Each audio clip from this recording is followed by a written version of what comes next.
And just like that, ladies and gentlemen, we are back for another recap review of the hit HBO Max show. And just like that, it's your guy Luke is here this evening with my lovely, talented, I can't think of another word. I was trying to think of another word and it would not pop into my head. Co-host Amaya. What's going on this evening? Or this What's very going sunny on? day? Because we're not going to lie to you all. It's a very, very sunny day right now It outside. is, and we're happy for that. Yes, because it could be so much worse. Considering, So much worse. yes, But we're going to jump right into it because speaking of happy sunny days, we start off this episode where the last one ended with Carrie waking up in the guest house as the boys are working outside of the guest house. And here we just get Aidan inviting Carrie to breakfast and then Carrie acknowledging, hey, like I need to shower, change, and everything of this nature. The most important element here is were you surprised that Aiden didn't wake up with her in the guest house? no, not at all. I didn't think that he would make his way over there in the middle of the night. And I just figured that he, one thing I was happy about though is I did hear like, it was like, oh, don't be so loud, you're gonna wake Carrie up. So he's Yeah. acknowledged that she's there, the boys know. And so I wasn't surprised though, because I think that he's trying to keep balance. I mean, Yeah. like most parents try to do. So Yeah. yeah, wasn't surprised at all, but very happy that early on in this episode they acknowledge that Carrie is there and the boys know that she's there. Yes. That's most important. Uh Next up we get Lisa here, and this is Lisa here stressing out over needing to pick a new editor. Now again, because of the way this show is set up, there's literally no need to overly go point by point in the episode. So here we're going to focus on Lisa's pursuit of a new editor and how that is affecting her marriage, because I think that's the most interesting storyline for her in this episode. First, we get she meets this new editor, and solely based off of the name, which is Marion, which I am confused because I've not literally met a female Marion. Every Marion I know is a man. And she is thrown off by the name, thinking this is a woman. In comes a black man who she has reservations with even hiring a man for a project based off of women. So the first question about Lisa's storyline this episode is what do you just think about her perception that a man would not have the sensibilities to be able to contribute or edit a doc about women? To me, I feel like that's old news, right? Like I don't know what else to say to that. I Yeah. mean, Hmm. I think it was a little bit of a reach. I don't know where they're like what they're trying to do with this story in terms of the Hmm. editing, the man woman thing. I think that is just so outdated, and I'm not sure it fits. Like I get the whole like having a hard time replacing Grace, but you can tell by his demeanor, his history with Grace, Yeah. even how he big up the project, saying that he's seen it at the film festival, and her having to take it apart to create a documentary is Hmm. probably, a lot of work. I just don't think that, like I said, I get it, but for me, it's Yeah. like, come on, like it just seems like a bit of a reach for me, and I didn't Yeah. quite like the way that because it didn't flow. It felt very like, well, we're throwing this in here. I don't know if maybe they could have done it differently. Maybe show us two people that she's interviewed, right? Maybe like somebody before him Hmm. and then him. Then I could have gotten like the comparison and it would have felt more like a storyline, more cohesive. But for this particular point here, it just felt a little bit broken up and Yeah. I didn't quite like that. For me, it's a simple question that Herbert asks her or brings up to her attention later on. When Herbert says, "Well, is he black?" and she says, "Yes," and he's like, "Well, no big deal. If you would have made this a white man, to me, then you have a different topic of discussion. But with this just being a black man, I don't think we're at the point where these discussions are prevalent in the black community anymore of it being a man who presides over a project who's technically still run by a woman. So I think it would be completely different if this was not I'm not even gonna say that. It wouldn't be completely different if this was a black man or directing a project that is about black women. I think at that point you lean on sensibilities that this guy knows your work. He knows what you are, he knows who you are. He understands your talent level. It did feel like a huge reach. It from the moment they brought up the name, it felt like a huge reach. Like, really? You didn't even think about looking up a Marion in 2025? You didn't think possible that a name would not define what gender a person is? Or if you're going to go down this route, what happens if this was a queer character? Or what happens if this was a trans character or a non binary character? Would that change your mind? Or is it just a perception of a man? I was thinking about that too because I'm like, what if he's queer, right? Or what if he's Hmm. trans? And to me, again, like we were saying, it just feels like even the conversation she had with her assistant, who's bringing him in, it was like, Yeah. she's like, I don't know if I should say this, and the assistant's like, yeah, I'm pretty sure whatever it is you're about to say, you probably can't say it, and she says it anyway, and it Yep. just feels it was a little awkward for her character because I felt throughout the seasons that we've had that her character was more open-minded. So for me, Mm, it's like, are you so like this is where we're going with this? Like, okay, yeah, I didn't yeah. particularly care for it. And I do think it depended on the person. We seen him come in, like I said, he knew about her, he knew the backstory. This isn't like some Joe Schmo from off the street who's just trying to get an Exactly. editing job and who cares nothing about what she's doing, right? So I just felt like, okay, yeah, too much here for me. Yeah. And it was nice to see the assistant check her beforehand when she's like, I should say, "Mm-mm, I don't want to be part of any lawsuit of you saying something reckless out of your mouth here." And maybe they're trying to play on the thing that with age, some of those stigmatisms that you possibly had when you were coming up. So maybe those are the issues with Lisa is that this would have been a stigmatism for her in the 90s, 2000s coming up about men presiding over projects for women because we do understand at one point that was a huge issue. But then play more on that. Play more on that. These are my old thoughts that are outdated type of thing. Maybe we're going to get that in the future Right. Yeah. with her That's hiring what I him, was but thinking because yeah. the age difference between the assistant and Lisa, right? Hmm. And then you can see Yes. how he comes in and he's much younger, but not that much younger. To me, I'm thinking, well, yeah, I guess because I would say Lisa's probably maybe like 50s and he's probably like 30s. So, I think that there was a nice dynamic there to play on that they Yeah. could have used better to their ability that for me, I don't think they used well. Exactly. Now let's go to the second part of Lisa's storyline here, and this is the marital bed. I think this is comical to me because of my personal views on this, but I want to know from the let's see, in 8 days, the wife who will be the wife in 8 days. What are your thoughts about this? As you see, Lisa's constantly waking him up out of his sleep. And Herbert finally decides, let me go to the guest bedroom and get some sleep. And what her reaction of it is. Do you believe in a such thing as the marital sleep bed breakup theory? Or is, in all honesty, the most important element about getting the proper rest in the morning?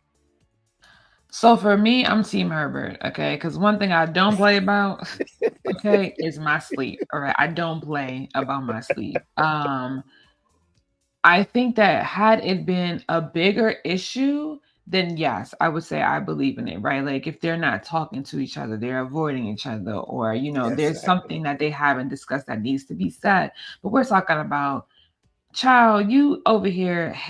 First of all, what is a hey? Why are you haying in your sleep? Like I could see if she I don't even listen, it can't even be a high, but the abrupt hey was crazy to me on so many levels. Hmm. But I do think it's about getting your proper rest. He stuck it out with her for at least I want to say like 3 nights, right? Because he said three Yeah. nights he's been trying to Yeah. get some rest. Listen, fourth night, I got a big project or big presentation coming up. Like, he needs to sleep. So I think that it was very interesting, but I think Mhm. that it was on both sides. It's not, both of them are valid, if that makes sense, right? So Yes. her feelings Mhm. about it are valid, and his feelings about it are valid, because he's like, listen, like, I just need some rest. And she's like, well, this is the first step to divorce. And then, like, it's not that serious, because you know that you have a big deal, he has a big deal. And the both of you, for rest is important, especially as you get older, as we are learning now, because I swear Yeah. at this very moment I could take a nap. So um I think that I just think that, again, if it were something bigger, an issue that had not been addressed and they were sleeping in different Mhm. bedrooms, that would be problematic. But him just saying, like, listen, baby, I need some sleep, and saying, I'm gonna sleep in the guest bedroom. However, what I did love was that she cared so much about him getting his rest that she forced herself to Stayed stay up. awake. And I Yeah. really love that, because I think that we don't have enough fun but serious examples of Black marriages, like, really Mhm. putting in a sacrifice, so to speak, right? Because that's a huge sacrifice. Like, she needed to get her rest too, but for the sake of him, she was like, I'm gonna stay awake. And I really did love that, because it just shows, like, all right, he's not getting sleep because of me. What can I do differently? How can I make this right? And even if it's just for the one night, you know what I mean? Yes, exactly. I really did love that part for sure. Well, I'm going to say this because, my perception of this used to be one way. And that was, I don't care. If I need to go to another place, I will sleep on the couch. I will sleep in the bedroom. I will sleep on the floor. I will sleep any way humanly possible. But then I have come to realize, for some odd reason, I like waking up to people in the morning. It is very, it is very weird. Like, I don't. If I fall asleep with you in the bed, I want you there when I wake up in the morning. Like, I am very touchy feely in the morning when I wake up, so I absolutely need that. So I understand the stress of Lisa here, of wondering, like, is this the beginning of something horrible? What I did love is that they addressed it and that she brought it up. A lot of couples, what they will do, will act like it's not a big deal, even though that's eating them inside. That She part, will let yes. it be known immediately how big of a deal it was to her that that happened. And off of her side, I fully understand it. Like, if you need sleep and you can't get it, you have to leave that situation, because then that's going to build resentment in your relationship with the other person, because you'll be like, I never can get sleep. I can't ever sleep in here. And Yeah, then that's that going to end up bringing up other issues and problems. yeah, I agree. Like, The I resentment fully will understood build. that, Yeah, for because I've sure. had a partner tell me that I snore too much. I've had on trips that we've gone to with fellow Big Go Bell members, and they tell me, man, you snore a lot. See what I mean? See what I mean? See her face? Say I Hello? snore a I lot, forgot a my lot. damn earmuffs. 'Cause where they at, bruh? Where they at? Both of you at that. You and Wiggins, and want hell to the nah, bruh. Yep. Yeah, yeah. I was It just was. I awake felt at so this bad. point. I ain't never watched so much Law SVU in my life, and I was just like, and they over here just chilling. The guys, they were chilling and having the best sleep of their lives, and I was over there bushy eyed and bright, just like, and it's funny because I actually dated a guy who snored, and I went and I got these little things that you pop into your ear, Mhm. and they draw the decibel down. They actually do work. Right now, my fiance is a bit of a MMA fighter in his sleep for some reason. Oh. So, there's that. I don't know, I'm working on it. But again, I that's why I understand both sides here. And it again, you pointed out perfectly, is we get to see a black couple here work through this issue, and we get to see the woman sacrifice, which is rarely ever shown on television. Where she's like, you know what, I'm just gonna stay up so my man can get some sleep. Like, if that's what I have to do, that's what I have to Absolutely. do. Yep. Now, Love that. and as we move on from the topic, I'm gonna say the one thing I did at one point in time to show somebody just how loud they were when they tried to bring up that I snored in my sleep. So I recorded that person snoring. I've done that too. And then when they brought it up to me, I said, oh, and I pressed play. And they said, wait a minute, is that me? Yes. Yes. That's what I have to sleep through. Again, sometimes it's just better to confront the situation so they'll know, like, hey, if I'm not here in the middle of the night, this is possibly why I'm not here in the middle of the night. Even though Yeah. personally, I still believe in waking up in the morning, and I'll find my way back in there, but it's I'm gonna be about to after say, I mean, Imma set an some form alarm of for sleep. baby about 30 minutes earlier than it should be, get back in Exactly. bed with you so you can wake up with me, child. Cause listen, but the snoring, but you know what's crazy is so I tell people all the time, it's not just snoring, it sounds in general for me Yes. because I'm just super sensitive, like, and let's hope grandma Mm. doesn't watch this, but at, like, 12, my grandma used to snore and whistle, and because we were visiting from out of town, I would, like, sleep on the floor in her bedroom. I would nudge the mattress so she would like So she could roll wake up. over, right? I got about Mm. 5 minutes to get my ass to sleep before she starts snoring again. And again, exactly. Hey, I mean, people don't understand just how important sleep is in relationships when you're with people. I'm a sleep with the TV on person, so it's an adjustment when you're with someone. They be like, I can't sleep with the television on, and to me, I can't fall asleep without the noise. I need noise to fall asleep, not And this snoring, is why we call noise. you people psychopaths because who needs to sleep through not listen guys, I'm gonna put it out there. Not just anything. Okay, this man fall asleep to Law and Order SVU. You know, people getting Yes, murdered yes. in the Mhm, background while he's mhm. sleeping. That's crazy. That's all I can. I literally have to fall asleep to something I would watch while I'm awake. It is the weirdest thing in the world. I mean, it's partially it's growing up in a household with nothing but women, being the only boy living in certain, you know, everybody know in the hood. Like if you have a son and it's a single mom and she has other girls, that boy sleeps in the living room. And I'm so accustomed to falling asleep with the television on and on sofas that that's my comfort zone. And if I don't have it, it is Yeah. so I'm trying to fall asleep. But again, that's why we love the point that they address this on television as a black couple. But next up, we have my other the other storyline I absolutely loved in this episode, which was Charlotte, Harry, and Pop Pop. As we get here, as Harry is excited because his dad is visiting here, but we see that he's already treating his dad like an invalid. Like his dad can do absolutely nothing on his own. As the storyline progresses here, we see that his dad, or that I'll say that Charlotte and Harry in their building, they have a co op situation where instead of throwing away things that if your neighbor needs it, your neighbor can go on that app and request Yeah. it. Which I think is That cool. one, that is one of the dopest things I've ever heard in my life. But here we get the neighbor from 10F as she wants this banana. Harry's dad meets her and Harry dad invites her to dinner. And then we get the shenanigans from there. What I want to focus on the first, because there's three different points between this storyline that I think are extremely interesting. The first one is the way Harry treats his dad.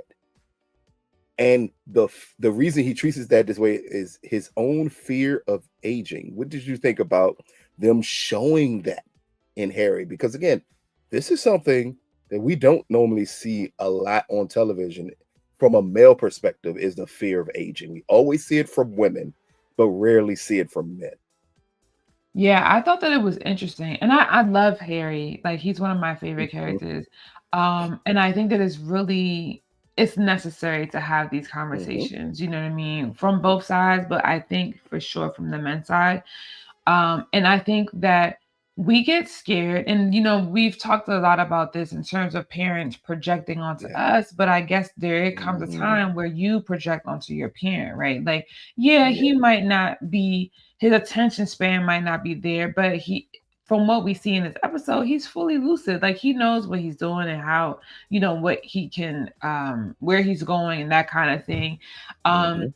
but I like that Harry, maybe not necessarily at the right time, right? But I like that he addresses it because that level of fear is real. But I also think that we have to remember that this is also connected to this. And if you are jumbled Mhm. here, then it's 9 times out of 10 you're jumbled there, and then things just Yeah. don't work like that. They're not in sync, right? It's like you removed what they call that thing.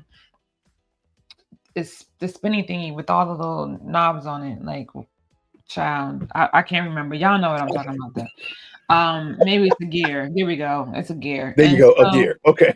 if you take a gear out or a gear is misaligned, right, it doesn't sync properly. Now there's like a little bump. So Yep. I feel like for him, he was overthinking it too much. And I mean, rightfully so. When you start to get up there in age, a lot of things are a lot different for you. And you do start thinking about like, whoa, like what am I going to be like in 10 years, right? Because for us now 10 years is, oh my god, like Look it's, here. And oh my God, I don't want to think about it. yeah, I My don't age either. in That's 10 and that's the years is, thing. oh my God. Like, That's the thing. And I think that that's where Harry is in his moment right now. He's like, "Oh shit, like I this is what I'm gonna be like in 10, 15 years. Like, what's gonna happen to me? How am I gonna be, Charlotte? How am I going to be with the girls? Like all those kind of things. You know what I mean? Like, how am I mhm, gonna support my family and be the man that I am right now? And we have to come to grips with that. It is going to change,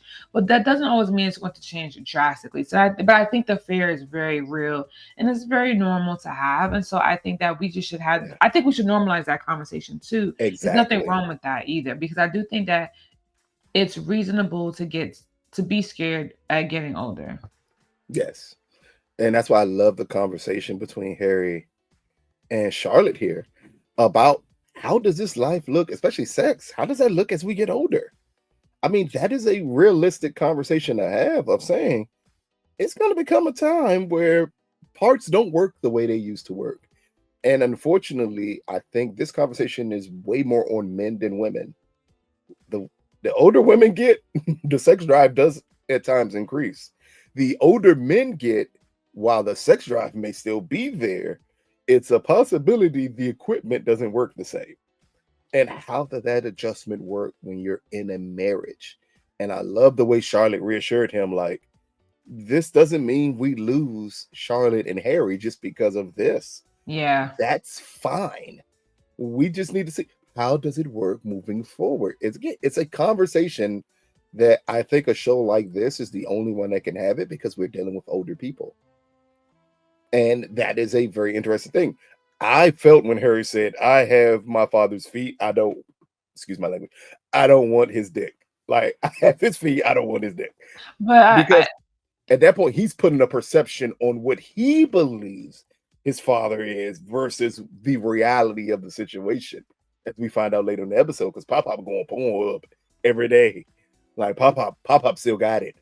Pop But Pop but out down at 10F making that dick work. So hey, do hey, what you gotta do. You know what I'm saying? Like figure it out. but I think that what I did love about the conversation also is that remember we talk about intimacy a lot. And I think we've had this yes. conversation just outside of these spaces. And intimate, we had to understand what intimacy really is. It's Mhm. not just like sex and intimacy are not the same thing, right? You Not at have to all. create intimacy within sex. There are a lot of people who are having sex but are not actually intimate. And so I Yes. love that she reassured him like, hey, we'll figure it out, but also like that doesn't mean we don't get to be intimate with one another in other ways. And I think that's the Yeah. thing, that's the key for me, is to build your intimacy now in your relationship, so that way when you get to a space like this where this might happen, there are other ways to still be connected to one another and to figure it out. There's more compassion, I'm sure, to figure it out if you have intimacy within, the relationship. Exactly. I mean, that's something that, again, it comes with age when you realize things of this nature. When you're in your 20s and your early 30s, you just think sex is intimacy. That's all it is. Intimacy can be just laying up with your partner watching Instagram videos in a bed. It's the time that you spend with one another here. And I think, again, I love the point that they fully address this in this storyline and use the point that his dad still is his dad. Like in the end, it's no difference between them. The second Don't part wait of this, up I want for me, said Rock. hey, I said, well, damn. hey, Pop Pop was like, look, I'm going to 10B. I'm going to knock the dust off this thing. Don't you dare wait up for me until I'm finished. The second part, before we get to the others, really interesting part of it, of this storyline, is the thing I brought up earlier, which is this co-food waste co-op thing in this building. I just need to ask this question because I know it doesn't exist in the community I live in. Granted, I just had this very, very nice elderly white woman come past my house and ask for my phone number, as they're doing a neighborhood directory where they can reach and talk to everybody. And I'm like, wait, what? Like, I've never heard of this thing before. And she's like, we just need your number, your email, so we can just reach out to you. If a neighbor wants to call, they can call. Oh, this is not the way I grew up in the hood, where everybody at least knew each other. But being in the suburban area, like, this is new. But what do you just think about the way this co-op is, and is this something that, as a world community, should be championed way more, because it helps destroy waste?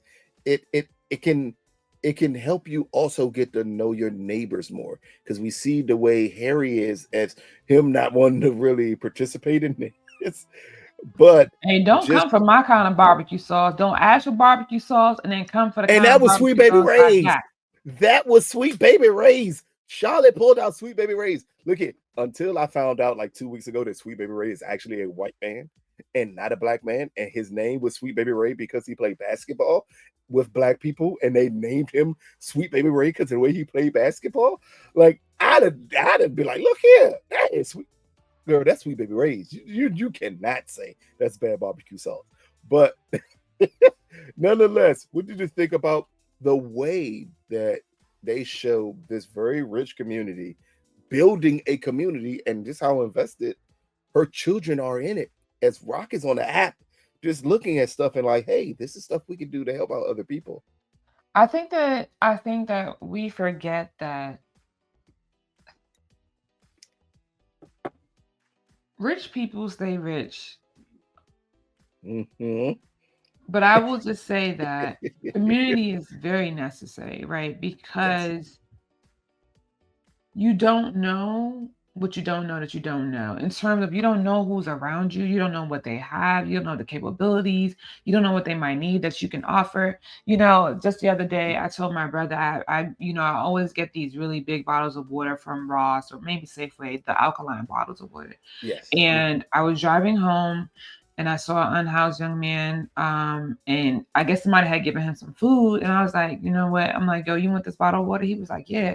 And then he was like, this is a big ass bottle of water. And I was like, yeah, it is. But my thing is, like, if we do, I want to be the person that goes and gives, and you just don't have to give to people who you think are in need, because you can have Yeah. neighbors who Hmm. need things and you just don't know it. I think that it's really healthy for us to build community, because then you know your people, right? In the Yeah. event that we have kids, right? You and I live 45 minutes away from each other. So if I had to, and I'd be like, Lou, I need you to go pick up twin number one, you might be the furthest person away. But if I know my neighbor is legit and I know that I can trust this person, and hey, listen, my baby is Yeah. sick. Me and my husband can't get there in time. Can you go and pick up, So, Exactly. or hey, I made cake. I don't need to eat all this cake. I got a wedding dress I need to get into. Do you want a Exactly. piece of cake? You see what I'm saying? So I think that it's very healthy and it's helpful to really get to know the people around you. I think that they've kind of Mhm. scared us, especially in this day and age. Like, oh, well, you have the pedophiles. You can just go and see. You Yes. know what I mean? But okay, Hmm. what about the good people? What about the elderly people who maybe their kids are not local, who Mm. might need help? You see what I'm saying? Like, those kind of things, to me, I feel like are very necessary to have. And I don't think we do Yes. enough community building. I think that we need to get back into that. And I think no matter rich or underserved or in the middle, whatever that is, because there's, like, at this Exactly. point in day and age, like, everybody is struggling at something and needs some help in some way. If we could actually be the enforcers of that, because right, like, Exactly. apparently we're supposed to be having cookouts. First of all, what you mean? Like, what? Ain't nobody got time for that. So, I just think that we should just build community better and more, and in ways that are going to be useful and helpful to us in the future. Because the longer as you build a relationship, I've been here for 4 years. I'm cool with four neighbors, right? But if there was a way to have like a block party, everybody gets to come out and know each other. Hey, what do Exactly. you need, or what is going on in your life? Whatever you're willing to share, right? Because I'm not saying you need to give all the information, But I think that building community, if we truly want to build community, it does start with our own neighborhoods for sure. And if I lived in a Exactly. high rise building and they were doing this, I would absolutely like pitch it to other people that I knew. Like, Mhm. hey, I don't know if your building is doing this, but this is what we're doing. And you should probably try to get it started over there by you. Exactly. And that's what I mean. Like, again, when I brought up the story about this very nice white woman coming by, asking me for my number and stuff, for I'm in a housing community that I'm in the house that was the family house. Everybody came to, everybody comes to. So they've known my family in this neighborhood for over 25 years. So a lot of times they're more comfortable with the older people that were in my family. And now that I'm part of the older generation, as the older generation has moved on, like we get these type of questions. I had an older lady who came to my house and said, "Hey, you have this wheelchair ramp here. Is it possible that you have one that I can borrow?" Because she had her mom that day, and her mom needed to go to a doctor's appointment, and they didn't have a wheelchair. And I go right down to my basement. I say, I have one down here. And it was just so natural to say, if you need to keep it, that's fine. But if you just need to use it, you can come get it whenever you want to. Just let me know. Again, that's the Yeah, community that I you love that. build. And especially since I'm in a community where I don't see too many of me, if that makes sense to a lot of people.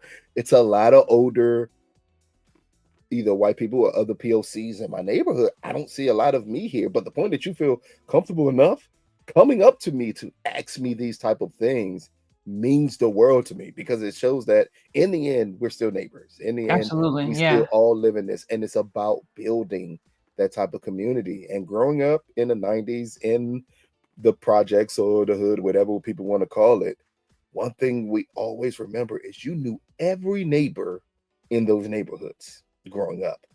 Everybody could beat me. I mean, I know that this is not a time where people believe that Wait, child can don't beat be me, no, I get what you're saying though. but It's crazy. Back in if it I needed to really be disciplined, yeah. it didn't end start and end with my mother or my parents. It was the neighborhood. If they saw Lucas doing something bad, everybody said something. And you felt Now, safe too because you knew yes, that people were looking out for you, right? And you were less exactly, likely to do something because you knew people were looking at you. And I think that's the thing for exactly. me when I look at this generation coming up, while they have some good parts to them, right? And I'm not saying that they are bad, but there's some things that I'm like, see, we couldn't do that type of stuff, right? Like, and Exactly. again, not in a bad way, because there's for me, there's certain levels of respect, there's certain levels of Mm, decency, there's certain levels of how to carry yourself. Everything does not require a fight or a there you go. disagreement or like Mhm. an opinion. Sometimes you just have to listen. And That's so it. I do think that, and we talk about this, right? Because this is 2025. The minute that either one of us have a kid now and or moving forward, 2035 is going to look completely different than what it looks Listen, like right now.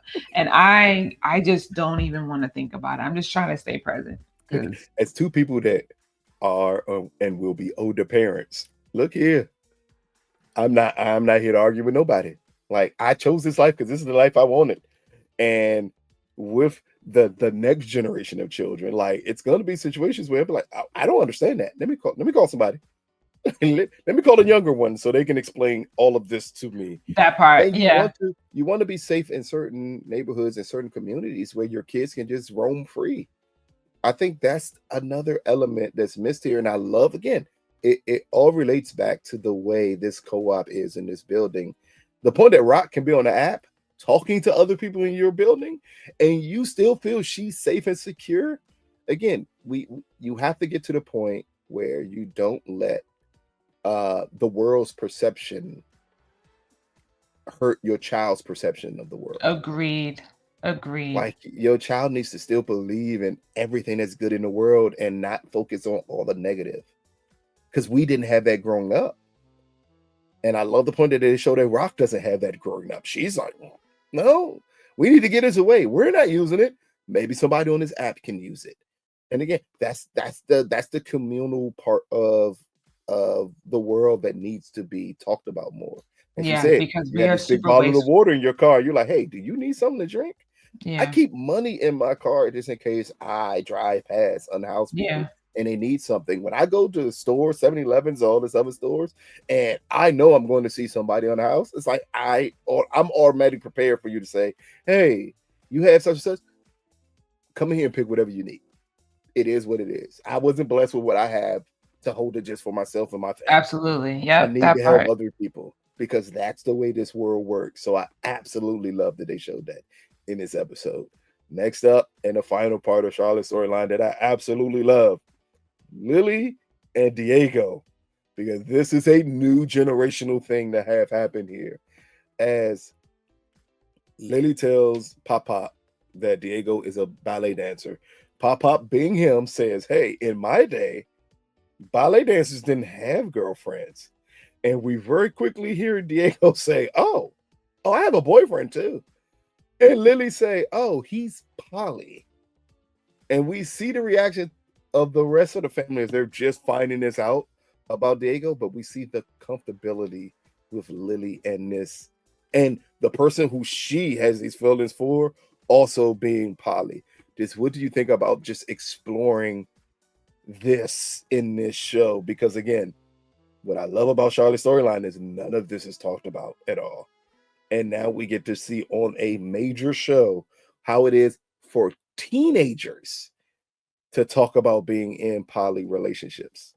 Yeah, this was very, in the best way possible, very like, oh, Mhm.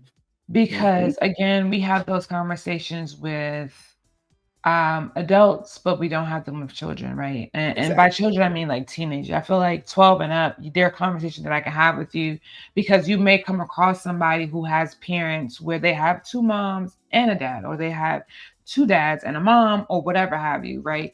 And so I love that they are exploring these conversations, and I hope that they encourage parents to have these kind of conversations. Maybe Mhm. not because you're interested, but just so that you're aware and that you feel Yes. okay. I think the one thing that our generation can probably attest to is that there were a lot of things that were just super black and white. There was Yes. like, this is Mhm. it, this is right, this is wrong, this is yes, this is no. And for me, I never want my kids to feel like they have to. I'm doing premarital counseling, and a couple of the questions on the questionnaire they ask you about, like, how do you want to raise your kids, religious or spiritual, yada yada yada. And one of my things was like, I want them to be spiritual, but I also want them to find whatever works for them. My Yes. thing is that we didn't get the opportunity to choose. We were forced, and I feel like you don't get the best results when you force and or are Mhm. pushing your own agenda, right? And so this conversation at the table, one, I love how no, even Pop Pop didn't like overreact. He just got Yes. explained to, and then he was like, oh, okay, this is new to me, right? And I love that because there are some points where we can share things that are near and dear to us, and we get a completely different reaction, and now it tends to shut the person down. And Mhm. so this conversation was just beautiful to watch happen because it's new to all of them. Charlotte, Harry, they're getting, they just getting comfortable with Rock and their, not the she, right? Understanding those dynamics. And so pulling this in, I was like, this is really nice to watch because we don't know the kind of conversations we're going to end up having with our kids. You know what I mean? And so these are just things to note for the future. Yeah. If it comes up, there's better ways to have conversations with your kids, with your teens, so they feel comfortable in themselves, secure in themselves to have these kind of conversations. That's the one thing that I Yes. absolutely keep reminding myself. I want to be able to be a parent where my kid can come and talk to me because I didn't necessarily have that up until later in life. And Mhm. that part, I think, had I had it younger, we'd have different conversations and we would be in a different space now. You know what I mean? Yeah. So I really did love it. I love the comfortability of Lily's boyfriend being able to say it and share it, not feel like it was something that he needed to hide, because that's a different aspect of it too, the hiding part. So I Yeah. thought it was nice. And again, these are conversations that they're having now in 2025, child. I don't know what the hell they're gonna be having in 2035. So Look here. As a person who is three kids who I help like get to the point where they are adults, but it's in a different generation. as I went to my nephew's like 8th grade graduation, and they talk about Generation Alpha, which sorry, I just realized that you all existed. Didn't know that was a thing. I'm like, I'm a Generation millennial. Alpha. What? After Okay. millennial is generation what Z, but Mhm. they like no, but it's this different generation called Generation Alpha that follows them, and this Generation Alpha is just starting to go to high school. Oh my And this is a gosh. generation who's set up where they communicate more, they're more aware of their mental health. They've been through the ringer of pandemics and everything else growing up. Very So true. they Very feel true. more open about sharing things. And that's why I love this storyline in this episode, because to them this is just normal. They're the most diverse generation where they don't judge the way we did growing up. Like I can say, like I would have never thought about hearing somebody who was poly, who had a girlfriend and a boyfriend growing up, and it being just normal. Like it would be so many follow up questions about that. But here it's extremely normal. Lily doesn't even blink an eye when Diego reveals this to her family. She's like, "Yeah, that's normal." And again, I love Pop Pop's reaction when he tells Rock, "Hey, I don't know anything about this. Just explain it to me. What's going on here?" Because that's just having a grandparent, a baby boomer, telling you, "I don't know anything about it, but just help explain it to me so I know exactly Right. what's Yeah. going on with my granddaughter." That's beautiful because that's what you need to have in this world of at times when it feels of complete judgment over everything. And instead they're showing like, no, this is a family that's like, we're just going to openly discuss it. Come on, we have Anthony and Giuseppe at the dinner table. Like this is an openly gay couple versus having cisgender people there. And now you have someone who is in a poly relationship who the way Diego described what he is very much pansexual. Yeah. Mhm. And all of it just blends well together because these are just older people attempting to adjust to having children. I believe, especially in the world that we live in, the adjustment for older people happen between children and grandchildren. They don't understand anything unless their children are going through it, but they don't make it necessarily the most comfortable for their children to explain who they are. That But part. I'll be Yeah. darned if every older parent I know of makes it extremely comfortable for their grandchildren to explain everything to them. I remember growing up and I Hel- remember like Hello. the way my parents viewed stuff versus when their first grandchild was born, who is part of the community, and the way that they just like, I'm going to every pride parade, I'm going to Right. I'm like, every who one is of these this and things. where did you come I'm like, from? wait, What did you who do with are my these mama? people? Exactly. I couldn't even stay out late without having issues and questions. And you're going to all of this, or to me having a trans sister, and then be like, man, that's normal. Like, wait, you didn't believe this beforehand. How are you believing this? But again, that's what happens with age. That's what happens with growth. And the point that we see it in this episode is amazing and something that needs to be celebrated because we've talked about this show in the first 3 episodes, and there's a lot of issues. This is the first episode that feels like everything came to the head and everything came together beautifully. And speaking of that, next up, we have Miranda and her cunt tree meme that goes viral.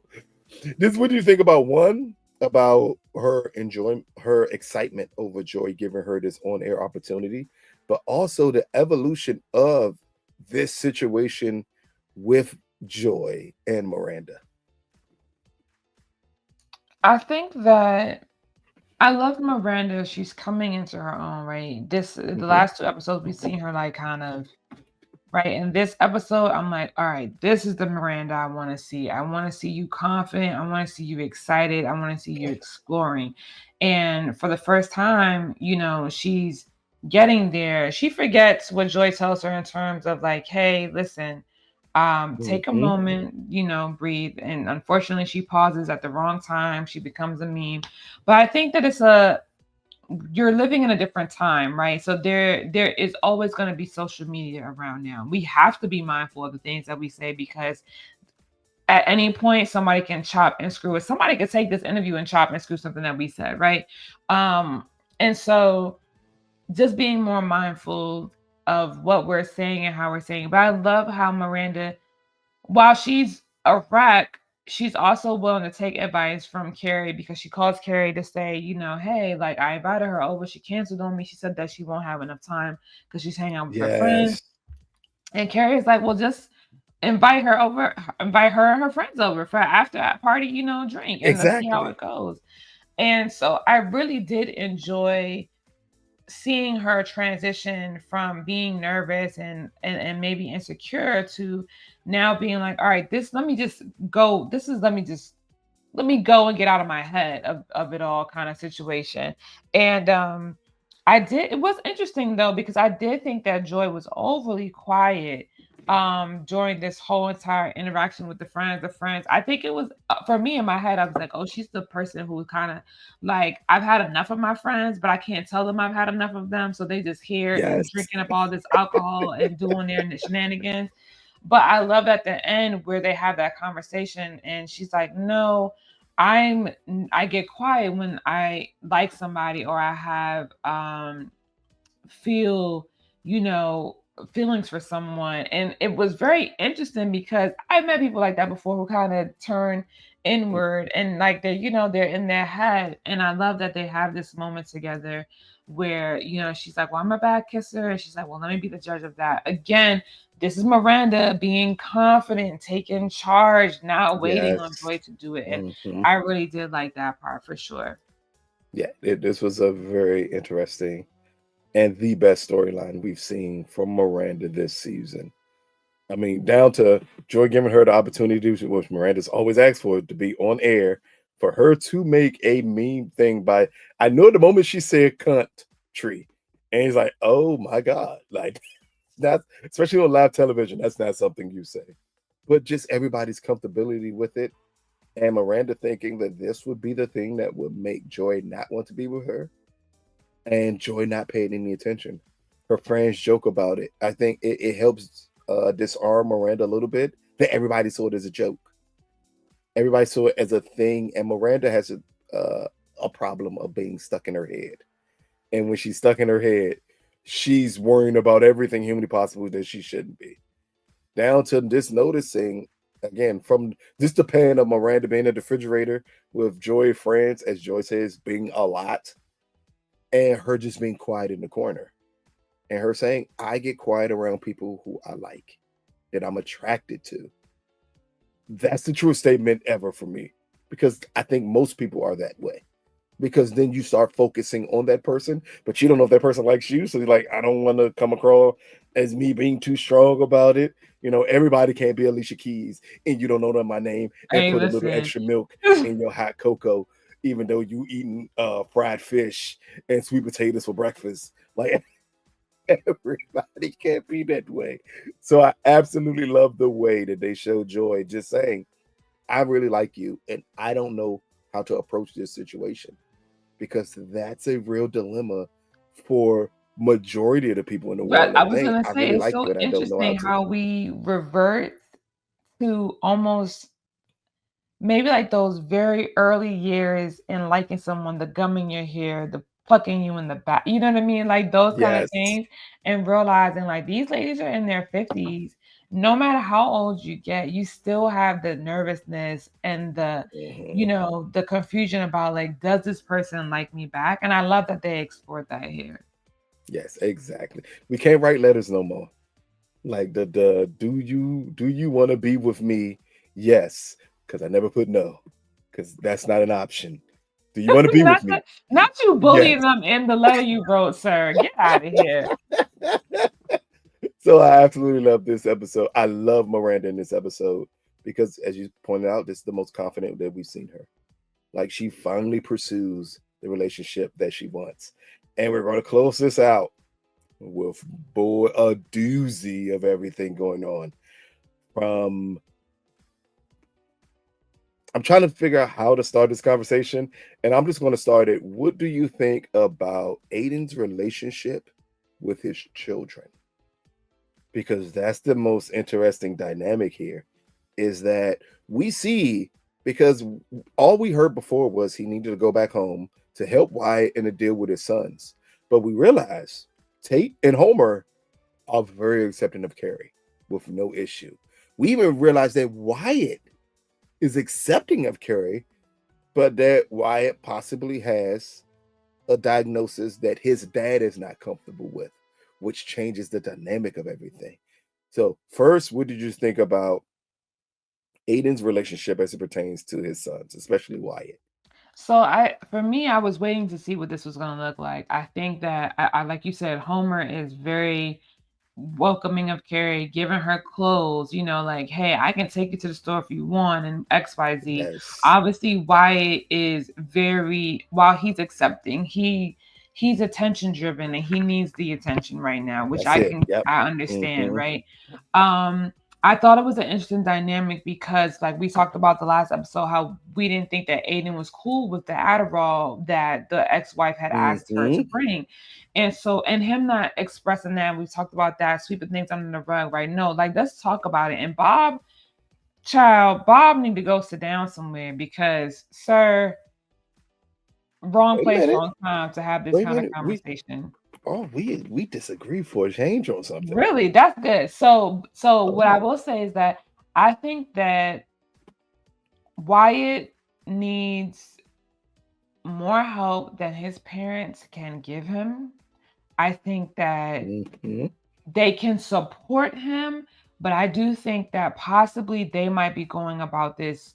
And I understand, right? Because there are a lot of families who deal with these sort of things and they want to like do it in house. But sometimes you are not trained to there give you go. these people Hmm. what it is that they need in the way that they need it. And it's almost doing them a disservice by trying to Mm, do it yourself. And I think that as we see it escalate, right? Because he went from does that mean we don't have to paint, right?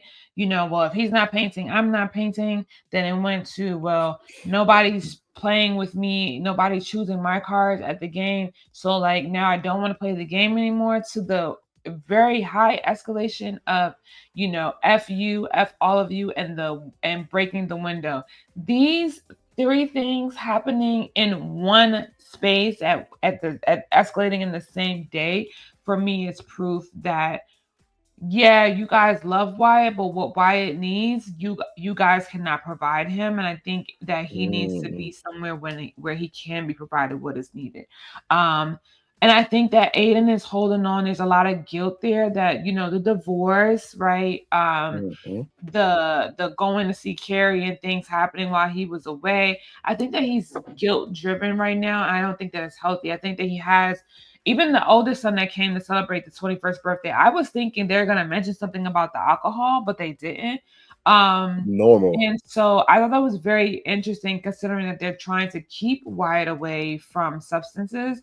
But yeah, it was just I think that Aiden recognizes that he has two relationships, as far as the oldest and I Tate forgot his and Homer. name. Those are the Yeah, names. Tate and The Homer are oldest is concerned. Tate, and the But next is with Homer. Yeah. Wyatt, there's a struggle there, and Wyatt's also the youngest.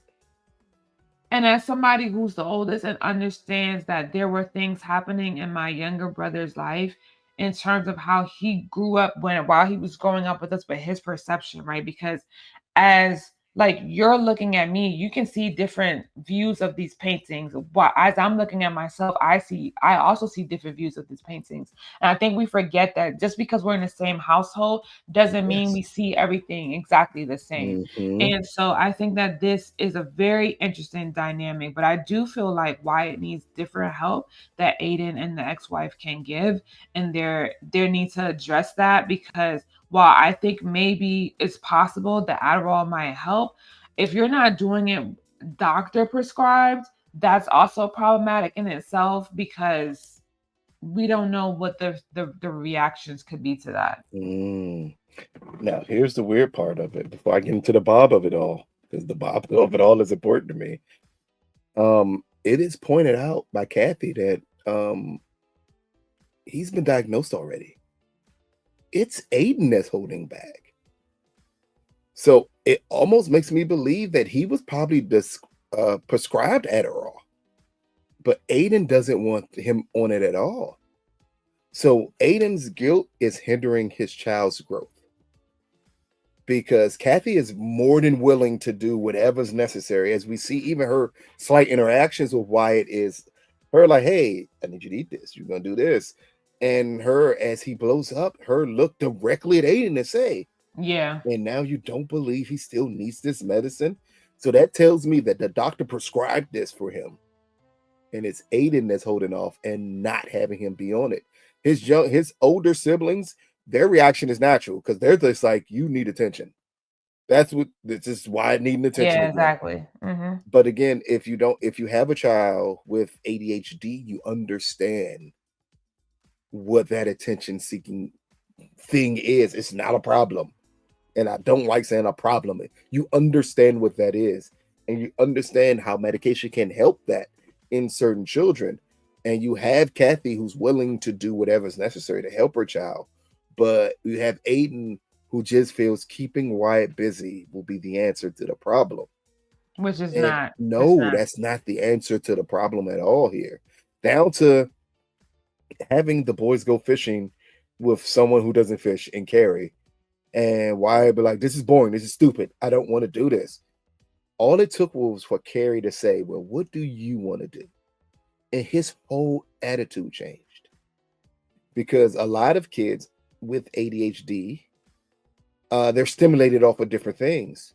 And it feels like Aiden is attempting to take away the thing that helps stimulate Wyatt the most Right. Yeah. I because mean, his I fear feel like is you do it in bits and pieces, right? Like our parents didn't let us watch exactly, TV for 8 hours. You had to read a book, but we still got to watch TV. exactly. And it's like he feels the need to say no screen time at all. No, like he comes down harder on Wyatt out of the fear of what happened when he was gone versus actually getting to know his son. And that is the weird part of it. Why I say Bob shouldn't stay out of it. Bob said the most interesting thing to me in the world. Him and Kathy have been together for 4 years. And it's Aiden who doesn't want to hear Bob's input on anything. That type of closed mindedness with your ex's partner will always create a problem. And Bob has decided to stay on the back end of it and not interject himself into anything because of Aiden's response. At this point, he's just warning Carrie, like, "Hey, you may have a thought of the way it possibly could help out Wyatt. Don't give it because he's not going to take it. And then he's going to get offended by it as we see her just asking him questions when he's getting the cake together. And he completely dismisses everything she has to say. I will So say though, for me, I don't think that she was wrong. I just think that the timing wasn't right because of everything that was already happening. And this is supposed to be a celebratory space, right? That was my only thing. Ask the question, but definitely like pick we said it all the time, right? yeah, It's a we time and know a timing. place. So Yeah. But do you think it was just because it was sensitive? Because all she said was, "I didn't know that you didn't want him on Adderall. Like I didn't know that." Like, I think and that she wanted to Aiden, apologize to him for even getting the yeah, Adderall or bringing it at all. I Like think her thing was, Aiden, "I'm so sorry for doing this right. because you're gonna feel a certain way." Hmm. But I also think the problem was is Aiden is being dismissive of everything. Like he believes in holding on, and this is an ongoing problem with a lot of people. When you attempt to hold on to the happy moments so you don't have to address the real issue behind those happy moments, it's a problem. He's like, "Oh no, it's Tate's birthday." But this is a problem. And all it did in the end was blow up in front of you to show the problem that Yeah, I everyone is attempting to talk about and address. say, "Hey, Yeah. we can't have family time and we act like everything Wyatt is doing is normal." This is what black families used to do when you had an uncle that was in the attic or in the upper bedroom and you just act like he didn't exist up there. And it wasn't, and I know the perception is that uncle always did something with children. That's not the case majority of the time. It was that he had a form of a learning disability or anything of that nature, and then you didn't want him around everybody else. Or you try to act like everything is normal, but you can't act like everything is normal here It's the because his secret. siblings understand it's not.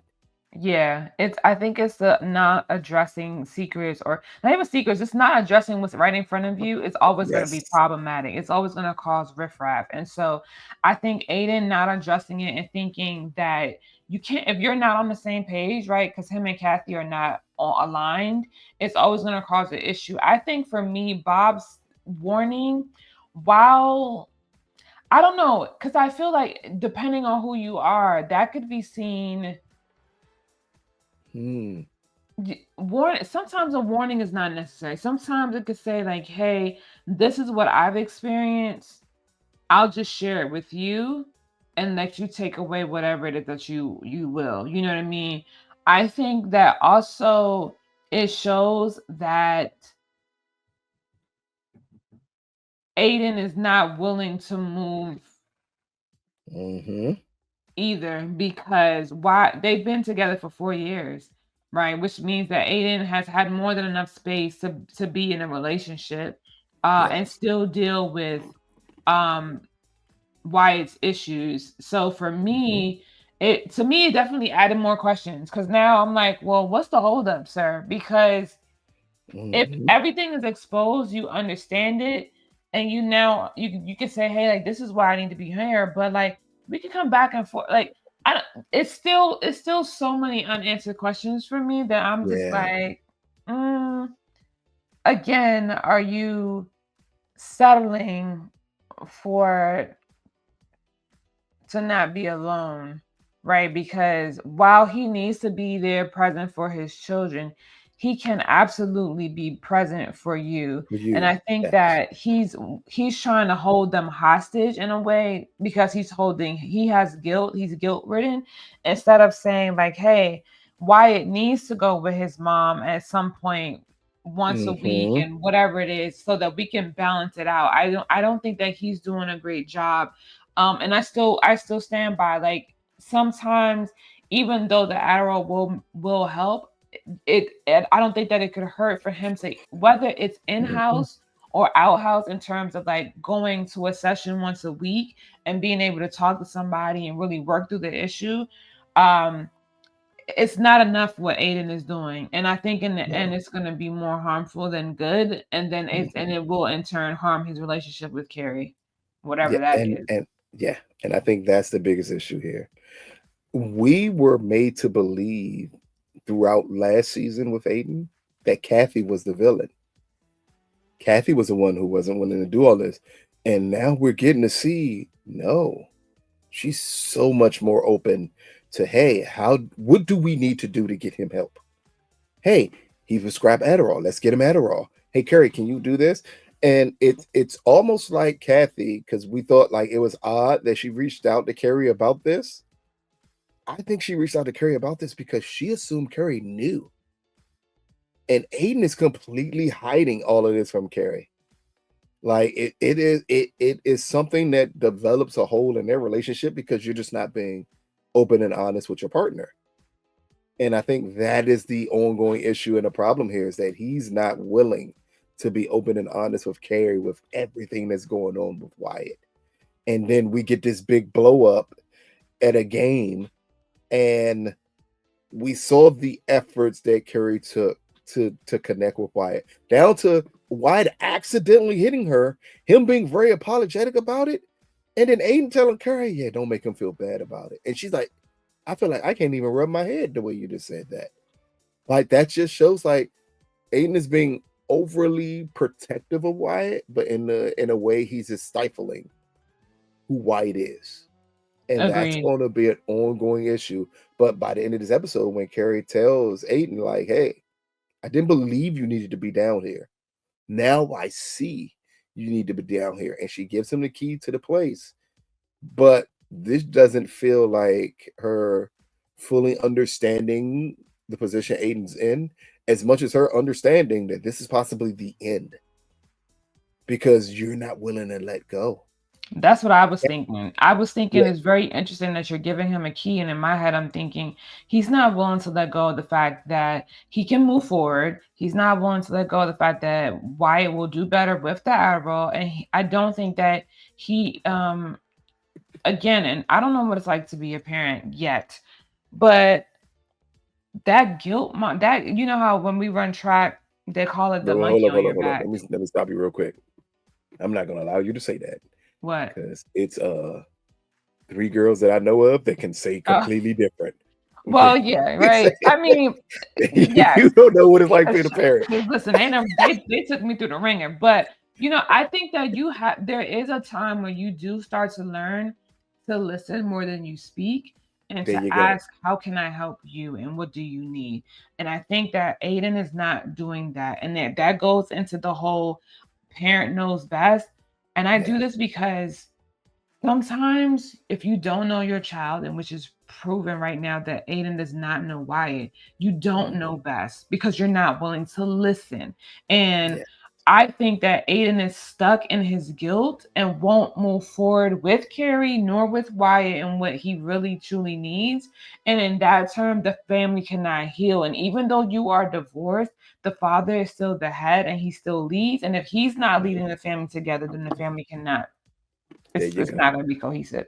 So I'm Yes, interested to see what next episode will bring because again, yeah, he has a key. I just don't understand if Carrie really, like you said, I don't know if she understands fully what's happening because while he's needed at home, I think that he can do both, but he won't let himself. And so that is the biggest issue of all. yes, and I think that's the ongoing problem here. As we see Carrie at the end of the episode on the plane, looking at the table that she wanted to get, just because she says the importance of the table at one point in time in this episode. We said, this is it's special. I see us just sitting around it. And he just again dismisses it completely, like, oh, okay.